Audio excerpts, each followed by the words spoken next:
O capítulo traça uma transição da revelação por milagres para a revelação por ensino. A cura gradual do cego simboliza a lenta abertura dos discípulos à verdade completa sobre Jesus.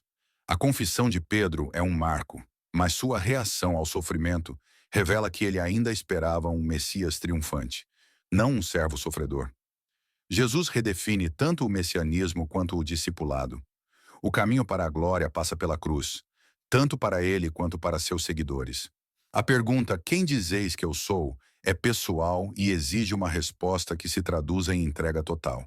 A verdadeira fé não é apenas reconhecer a identidade de Cristo, mas abraçar o seu custo. Evangelho de Marcos, capítulo 8. Naqueles dias, quando outra vez se reuniu grande multidão, e não tendo eles o que comer, chamou Jesus os discípulos e lhes disse: Tenho compaixão desta gente, porque há 3 dias que permanecem comigo e não tenho o que comer. Se eu os despedir para suas casas, em jejum, desfalecerão pelo caminho. E alguns deles vieram de longe. Mas os seus discípulos lhe responderam: Donde poderá alguém fartá-los de pão neste deserto?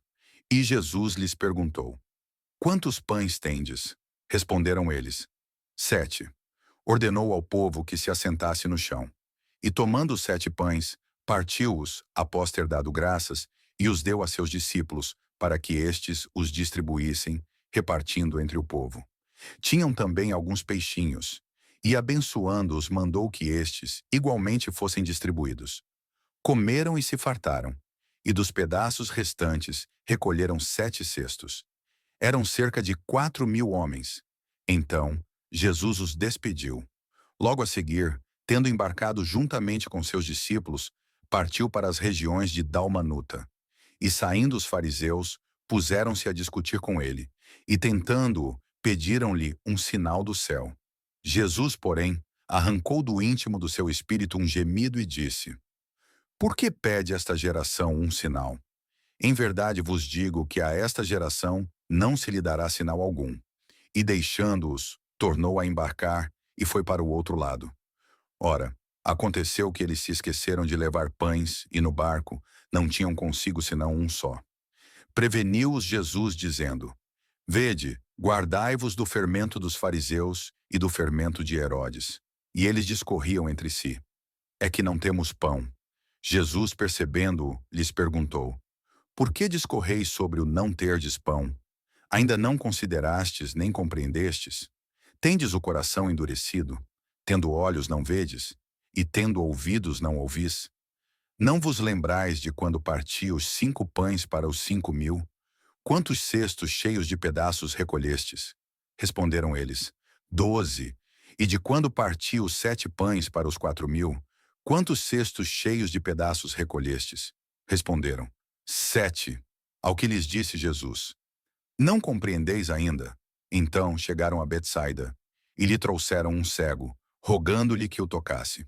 Jesus, tomando o cego pela mão, levou-o para fora da aldeia, e aplicando-lhe saliva aos olhos e impondo-lhe as mãos, perguntou-lhe: Vês alguma coisa?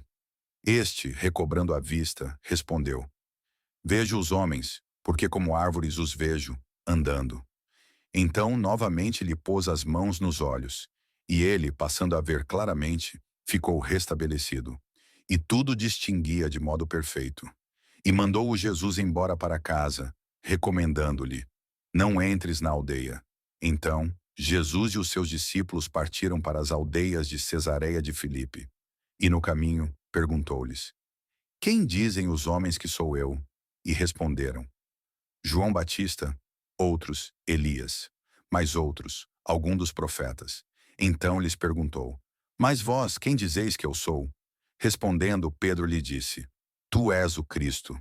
Advertiu-os Jesus de que a ninguém dissessem tal coisa a seu respeito.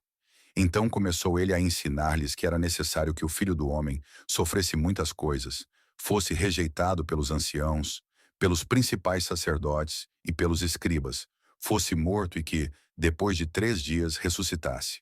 E isto ele expunha claramente. Mas Pedro, chamando-o à parte, começou a reprová-lo.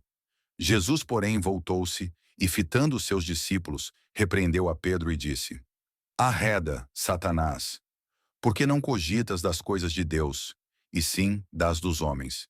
Então, convocando a multidão e juntamente os seus discípulos, disse-lhes: Se alguém quer vir após mim, a si mesmo se negue, tome a sua cruz e siga-me. Quem quiser, pois, salvar a sua vida, perdê-la-á. E quem perder a vida por causa de mim e do Evangelho, salvá-la-á. Que aproveita ao homem ganhar o mundo inteiro e perder a sua alma? Que daria um homem em troca de sua alma? Porque qualquer que, nesta geração adúltera e pecadora, se envergonhar de mim e das minhas palavras, também o Filho do Homem se envergonhará dele, quando vier na glória de seu Pai com os santos anjos. Não esqueça de deixar o seu like e se inscrever neste canal para nos ajudar a crescer e levar a palavra de Deus a mais pessoas. Obrigado!